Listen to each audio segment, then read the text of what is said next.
হে everyone, good morning সবাইকে। কেমন আছো সবাই? আশা করি সবাই খুব ভালো আছো আর আমরাও খুব ভালো আছি। তো অনেক দিন পরে আবারও একটা ভিডিও নিয়ে তোমাদের সামনে হাজির হলাম। মাঝখানে একটু নিজের শরীরটা ভালো ছিল না, আর কিছু একটু সমস্যার মধ্যে ছিলাম, যার জন্য মাঝখানে ভিডিও বন্ধ করে দিয়েছিলাম। তো আবারও ভিডিও শুরু করলাম, তো আশা করি তোমাদের ভিডিওটা ভালো লাগবে। তো এখানে কিন্তু আমি ভিডিওটা ইন্ট্রো দিচ্ছিলাম, আর আমার ছেলে টিভি চালিয়ে রেখেছিল, তো টিভির সাউন্ড এত বেশি ছিল। তো ওর মানে ও কার্টুন দেখছিল, আর আমি ইন্ট্রোটা দিচ্ছিলাম, সাউন্ড একদমই বোঝা যাচ্ছিল না। তো যার জন্য এখানে সাউন্ডটা আবার ভয়েস ওভার করলাম। তো যাই হোক, এদিকে কাজ শুরু করে এখানে দিয়েছি। যে বাবুর জন্য ম্যাগি বানিয়ে নিলাম। ডেলি ডেলি একই খাবার বাচ্চারা খেতে একদমই পছন্দ করে না। তো ভালো মাছকে একটু ম্যাগি বানিয়ে দিই। ওয়েদারটাও ঠান্ডা ঠান্ডা আছে, কাল রাতে যেহেতু বৃষ্টি হচ্ছে। তো ওকে আগে খাইয়ে নেবো, তারপর বাকি কাজগুলো শুরু করব। তো চলো দেখতে থাকো। তো এই যে হচ্ছে আমার দুষ্টু বাচ্চাটা। তো আমার বাচ্চাটা ছোটোর থেকে, মানে এখনও ছোটোই আছে, ছোটোর থেকে খুবই ভদ্র ছিল। খুব বেশি একটা মানে বদমাশি করতো না। তো ইদানিং এতটাই বদমাশি করে যে কি আর বলবো। মানে ওকে ওকে চোখে চোখে রাখার পরও কিছু না কিছু একটা অঘটন ঘটিয়েই ফেলে। তো এখানে হচ্ছে ওর ম্যাগিটা বানিয়ে নিয়ে এবার ও বলছে আমি একা একাই খাবো, আর ক্যামেরাটা সামনে গিয়ে এতটাই বদমাশি শুরু করে দিয়েছে যে কি বলবো। ক্যামেরাটা মানে করতেই দিচ্ছিল না। তো ওকে হলো খাবারটা দিয়ে ও একা একা খাবে, আমাকে খাওয়াতে দিবে না। তো আমি বলছি দে একটু ঠান্ডা করে দিই, ও ঠান্ডাটাও করতে দিবে না। তো দিয়ে দিলাম। তো সেই খাবার তো একা খেতে পারলোই না, মানে খালি বদমাশি আর কিছু না। তো ওর সাথে সাথে ভাবলাম আমিও একটু কিছু খেয়ে নিই, তো বাকি কাজগুলো পরে করে নেবো। তো আগের দিনের একটা পরোটা ছিল, তো সেটা আমি খেয়ে নিচ্ছিলাম ওর সাথে বসে।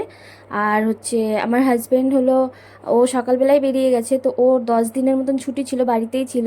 তো আজকেও বাড়িতে থাকারই কথা ছিল। সকালবেলা ঘুম থেকে উঠেছি দেরি করে। আর তারপরে ঘুম থেকে ওঠার পরেই হলো মানে ওর ফোন এলো, তো তারপরে ও চলে গেল। তো আমি তো একদমই মুশকিলে পড়ে গেছি, কারণ হচ্ছে এক তো ঘুম থেকে দেরি করে উঠেছি, সকালের কাজই কমপ্লিট করতে পারিনি। আর তারপরে আগের দিনে আমি বাসনগুলো ধুয়ে রাখিনি, সব মিলে একদম মানে খিচিবিচি একটা ব্যবস্থা হয়ে গেছে, ব্যাপার হয়ে গেছে। তো তারপরে হচ্ছে ওকে এদিকে খেতে দিয়ে আমি, আমার তো খাওয়া হয়ে গেছে। তো আগের দিনে যে কাপড়গুলো ধুয়ে রেখেছিলাম সেগুলো কিন্তু আমি গুছাইনি। তো সেগুলো আগে গুছিয়ে নিব, ঘরটা একটু গোছগাছ করে নিব, তাহলে পরে একটু কাজগুলো মানে করতে সুবিধা হবে। আর যেহেতু বাবুরও রান্না করব, তো একটা কথায় আছে না যে সব কিছুর সাথে পাঙ্গা নাও, কিন্তু হচ্ছে সময়ের সাথে না। তো সত্যি কথাটা হলো একদমই বাস্তব, সবার সাথে পাঙ্গা নাও কিন্তু সময়ের সাথে না। মানে যে কোনো জিনিসই হোক, সময়ের সাথে সাথে তাল মিলিয়ে না চললে পারে সময় এমন খেলার খেলে যে মানে তুমি কিছুই করতে পারবে না। তো সেটা আমি অনেক ছোট ছোট জিনিস দিয়েও বুঝতে পারি। যেমন কি ধরো এই সকালবেলা যদি একটু ঘুম থেকে দেরি হয়ে যায় উঠতে, তো মানে কোথা থেকে শুরু করব কোথায় শেষ করব কোনোভাবেই কিছু বুঝে উঠতে পারিনি। আর তারপর হচ্ছে ছোট একটা বাচ্চা, তাকে নিয়ে তো আরও মানে কি বলবো, আর বলার বাইরে। তো আমার মতন কার কার বাড়িতে ছোট ছোট বাচ্চা আছে আর তাদেরও সেম আমার মতন হাল, তোমরা কমেন্ট করে জানিও।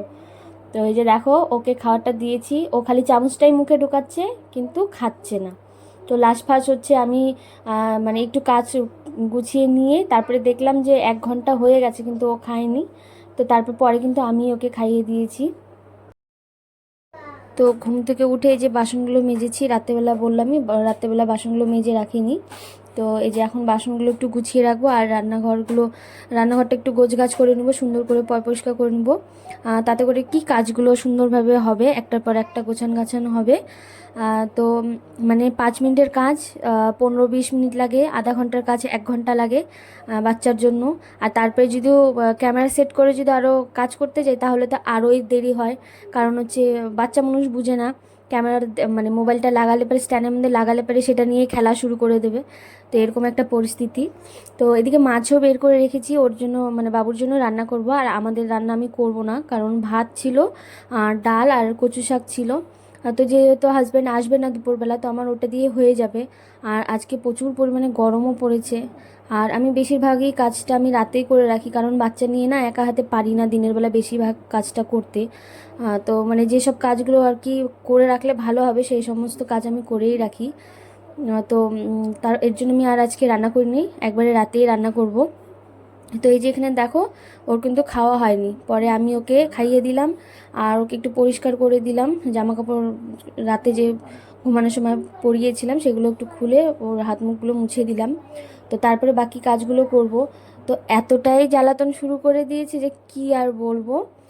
যখন মোবাইল আমি বললামই যে ক্যামেরা স্ট্যান্ডটা দেখলে ও আরও বেশি শুরু করে দেয়, তখন ওটাই খেলনা, ওটাই ওকে তখন লাগবে, এরকম একটা অবস্থা। তো কাজ তো মানে এতটাই দেরি হয়ে গেছে, এতটাই দেরি হয়ে গেছে, এক তো কাজ কোন দিক দিয়ে করব কি করব বুঝে উঠতে পারছিলাম না, আর তার উপরে শুরু করে দিয়েছিল। কি বলবো। আর কয়েকদিন থেকে যেহেতু খুব গরম, তো মশলা দিয়ে বাবুর রান্নাটা করছিলাম। তো আজকে ভাবলাম একদম প্লেনভাবে তরকারিটা করি। তো একটু রসুন, টমেটো, দুটো কাঁচা লঙ্কা দিয়ে পাতলা করে মানে আলু দিয়ে একটু ঝোল করব রুই মাছ দিয়ে, ব্যাস। যেহেতু গরমও খুব, আর বাচ্চা মানুষ বেশি একটা গরমের মধ্যে মশলাটা দেওয়াটা ঠিক না। বাচ্চা কি, বড়োদেরও খাওয়াটা উচিত না। তো কয়েকদিন থেকে না, 2-3 দিন থেকে ওর মশলা দিয়ে তরকারি বেশি খাওয়া হচ্ছিলো, তো ভাবলাম আজকে সিম্পলভাবেই করি। তো এর জন্য এইভাবে করেই করছিলাম। আর ও না আমার মতন, ওই মাছের মধ্যে রসুন পেঁয়াজটা না পড়লে না ও খেতে পারে না, মানে একটা গন্ধ করে, ও খেতে পারে না। তো এর জন্য ভাবলাম যে একটু রসুন আর একটু জিরে ফোড়ন দিয়ে পাতলা করে টমেটো দিয়ে পাতলা করে ঝোল করে দেবো, ব্যাস। এটা দিয়ে খেয়ে নেবে। আর আরেকটা ভালো জিনিস কি জানো, আমার ছোট্ট বাচ্চাটা না এখন একটু একটু করে ঝাল খেতে পারে। মানে ওর লঙ্কা, মানে তরকারিতে যদি লঙ্কা একটাও না দিই, ওর কাছে মনে হয় যে তরকারিটা ভালো হয় না। আর এটা আমি বুঝতে পারি, মানে আমাদের তরকারি থেকে যদি ওকে একটুখানি, হয়তো একটুখানি ভাত মুখে দিলাম, দেখি ওর ভালো লাগে, মানে ঝালটা আর কি ওর মুখে ভালো লাগে। তো আমি ভাবলাম যে তাহলে একটা করে লঙ্কা দিয়ে দেখি। তো একটা করে এখন তরকারিতে লঙ্কা দিই, দেখি মানে ওর কাছে আর কি ভালো লাগে। তো আমার এটা খুবই ভালো লেগেছে যে যাক, অল্প অল্প করে ঝাল খাওয়াও শিখছে। এরকম করতে করতে তারপরে একসাথেই আমাদের মানে আমাদের রান্নার তরকারি ভাত, আমাদের রান্নার তরকারিটা দিয়ে ও খেতে পারবে। তো ভালো লাগে এখন আর কি, লঙ্কা দেওয়া তরকারি ওকে খাওয়াতে পারি। তো কোনো জায়গায় গেলেও না, সব জায়গায় তো আর সেম হয় না। এমনও এমনও সময় হয় যে তখন হচ্ছে ওই বড়দের ঝাল দেওয়া তরকারি খাওয়াতে লাগে। তো কিছু কিছু জায়গায় মানে হয় এরকম আর কি। তো সেখানে গিয়ে অসুবিধা হয়ে যায়। নিজের বাড়িতে তো নিজের মন মতন করে করে দেওয়া যায় যে বাচ্চা কেমন খাবে, কি খাবে না খাবে। তো আস্তে আস্তে বয়সের সাথে সাথে সবটাই এখন অভ্যেস করাটা উচিত। তো যাই হোক, ওদিকে কিন্তু আমি তরকারিটা ওর জল দিয়ে তরকারিটা বসিয়ে দিয়ে আমি এদিকে ঘরটা ঝাড় দিয়ে নিয়েছি। তো এর মাঝে আমি বললামই যে, মানে কতবার বললাম জানি না, যে ও এতটাই বিরক্ত করছিল। তো আমি ওই বাড়িতে ফোন করলাম, আমার বড়দি এসছে। তো বড়দি ওকে নিয়ে যাবে এখন, আর আমি বাকি যে কাজগুলো আছে সেগুলো ঝটপট করে তারপর ওই বাড়িতে যাব। তো বড়দি এসছে, এবার ও যাবে না। ও বলছে যে তুমি এখানে থাকো, এখানেই খেলো। আর এখানে থেকে ও যে বদমাশি করছে বলার বাইরে। তো বড়দি ওকে নিয়ে যাবে। তো আমি ওইদিকে তরকারিতে জলটা দিয়ে আমি এদিকে ঘরটা ঝাড় দিয়ে নিচ্ছি, ঝাড়টা দিয়ে ঘরটাও মুছে নিব। আর বাকি যেগুলো কাজ আছে সেগুলোও করে নেব। তো আমার বড়দি আর আমার বড়দির মেয়ে, মানে আমার ভাগ্নি, তোমরা অনেকেই হয়তো, আমরা শুরুর থেকে যারা যারা ভিডিও দেখে তারা হয়তো দেখেছই। তো ওরা দুজন হলে পরে আমার ছেলের আর কাউকে লাগে না, আমাকেও লাগে না, মানে ওদের কাছে আর কি ভালো থাকে। মানে একটা মায়ের কাছে যে একটা বায়না করে, একটা আহ্লাদ করে, সেটা ওদের দুজনের কাছে করে, মানে কমফোর্টেবল থাকি আর কি ওদের দুজনের কাছে। তো এটা কিন্তু আমার জন্য একটা খুব ভালো একটা বিষয়, যে আমি কোনো জায়গায় গেলে পারে বা হচ্ছে কোনো একটু অসুবিধা হলে পারে তাদের কাছে 1 ঘন্টা আধা ঘন্টা রেখে আমি মানে একটু বাইরে বেরোতে পারবো। তো এই জিনিসটা খুবই ভালো। আর হচ্ছে এদিকে দেখো, তারপরেও কিন্তু বদ্দি ওকে নিয়ে চলে গেল। তো তারপরে এই যে বিছানাটার এই অবস্থা, আর যাদের ঘরে ছোট ছোট বাচ্চা আছে তাদের এরকমই অবস্থা। যতবারই ঘর গুছিয়ে রাখো, পরিষ্কার করে রাখো, ওই ঘুরে ফিরে ঘরের এই হাল হয়ে থাকে। তো ওকে নিয়ে যাওয়ার পরে আমি বিছানাটা আবার একটু টানটুন করে ঝেড়ে পেরে নিচ্ছিলাম। আর হলো ঘরটাও আমার ঝাড় দেওয়া হয়ে গেছে, এরপরটা আমি ঘরটা মুছে নিব। তো এখনও পর্যন্ত আমার ভিডিও যারা যারা দেখছো তাদেরকে অনেক অনেক ধন্যবাদ। আর প্লিজ সবাই একটু আমাকে সাপোর্ট করো, আমার পাশে থেকো। আর আমার ভিডিওতে যদি কোনো রকমের কোনো কিছু ভুল হয়ে থাকে সেটা তোমরা কমেন্ট বক্সে আমাকে জানিয়ে দিও, যাতে করে আমি সেই ভুলটার ঠিক করতে পারি। তো ছোট বোন বা দিদি হিসেবে তোমরা সবাই আমার পাশে থেকো, ভালোবাসা দিও, আর আমিও তোমাদের পাশে থাকবো। আর তোমাদের তোমাদেরও যদি হেল্প লাগে আমাকে জানিও, আমি হেল্প করব যতটা পারবো। কিন্তু কমেন্ট বক্সে না এটা জানিও না যে আমি তোমাকে ফলো করে গেলাম, তুমিও আমাকে ফলো করো। এটা কিন্তু মানে ইউটিউবের অনেক নিয়ম থাকে, সেগুলো নিয়মের বাইরে। তো এটা কিন্তু বলাটা উচিত না। তুমি অন্যভাবে সেই কথাটা বলে দিও যে দিদিভাই আমি তোমার পাশে, বা আমি তোমার পরিবারে এসেছি, তুমি আমার পরিবারে এসো, এইভাবে বলা যায়।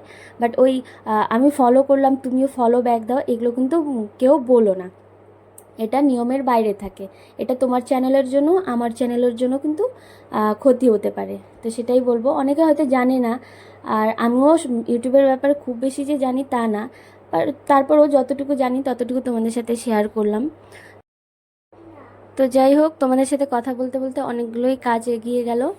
আর প্লিজ সবার কাছে অনুরোধ, নতুন পুরনো সবার কাছে অনুরোধ, আমাকে একটু সাপোর্ট করো, আমার পাশে একটু থেকো। আর হ্যাঁ, লাইক করতে কিন্তু একদমই ভুলো না। যদি ভিডিও পছন্দ হয়, ভালো লাগে, তাহলে প্লিজ চ্যানেলটাকে সাবস্ক্রাইব করে নিও, ঠিক আছে? তো এদিকে দেখো প্রায় কাজ শেষের দিকে। তো এদিকে আমার কিন্তু ঘরটা মুছতে মুছতে আমার তরকারিটা যে আছে সেটাও কিন্তু হয়ে গেছে। এই যে আমার তরকারিটা হয়ে গেছে, আর বাবুর কয়েকটা কাপড় ভিজিয়ে রেখেছি, সেগুলো ধুয়ে স্নান করে নেব। ব্যাস, তাহলেই কাজ শেষ। স্নান করা হয়ে গেল, পুজো দেওয়া হয়ে গেল, আমিও রেডি। আর বাজে হচ্ছে 12টা 25।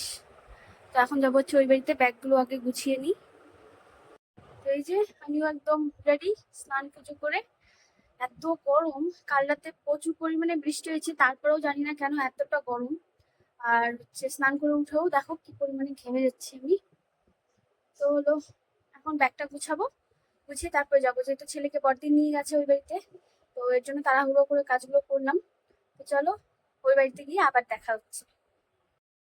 তো এই বাড়িতে এসে ভিডিও বানাতে একদমই ভুলে গেছিলাম, আর ভিডিওটা অনেক বড় হয়ে গেছে, তো এর জন্য আর ভিডিওটা অনেক বড় করলাম না। তো এখন হচ্ছে সন্ধ্যা হয়ে গেছে, আমি ঘুম থেকে উঠলাম, চা খেলাম। আমার ছেলে এখনো ঘুম থেকে উঠেনি। এই যে পুচকু সোনা, এটা আমার দিদির ছেলে। তোমরা আগে যারা ভিডিও দেখেছো তারা জানো। তো চলো, আজকের মতন ভিডিওটা এখানেই শেষ করলাম। কেমন লাগলো ভিডিওটা অবশ্যই কমেন্ট করে জানিও। আর যারা নতুন দেখছো এই ভিডিওটা, তোমাদের যদি ভিডিওটা ভালো লাগে অবশ্যই চ্যানেলটা সাবস্ক্রাইব করে পাশে থেকো। তো দেখা হচ্ছে আবার নেক্সট ভিডিওতে। সবাই ভালো থেকো, সুস্থ থেকো, টাটা বাই।